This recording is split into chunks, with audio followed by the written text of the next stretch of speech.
ठाकुर जी से ये बात कहते रहा करो, और किसी से नहीं, ठाकुर जी से।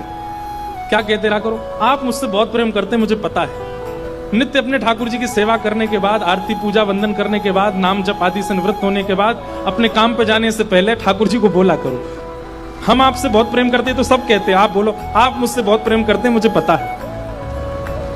किसी दिन ठाकुर जी पूछ बैठेंगे, कैसे पता कि मैं तुमसे प्रेम करता हूं? अरे रात में भोजन मिलता है, कौन बनाता? आप ही तो देके जाते हो।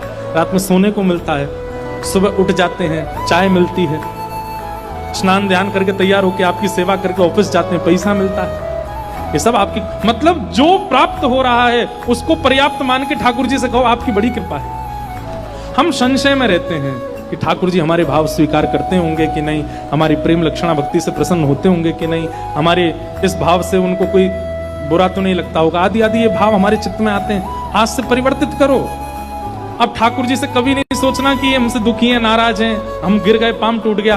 ठाकुर जी से कहो, ठाकुर जी आप मुझसे बहुत प्रेम करते हो, मैं गिरा तो था, पाम ही टूटा, नाक नहीं टूटी मेरी, आप बहुत प्रेम करते हो मुझसे। ये विश्वास चित्त में जागृत कर लो कि ठाकुर जी आप मुझसे बहुत प्रेम करते हो। इस विश्वास से ही बहुत कुछ अनुभव होने लगेगा आपको। ठाकुर जी से ये बात कहते रहा करो, और किसी से नहीं, ठाकुर जी से। क्या कहते रहा करो? आप मुझसे बहुत प्रेम करते हैं, मुझे पता है। नित्य अपने ठाकुर जी की सेवा करने के बाद, आरती पूजा वंदन करने के बाद, नाम जप आदि से निवृत्त होने के बाद, अपने काम पे जाने से पहले ठाकुर जी को बोला करो,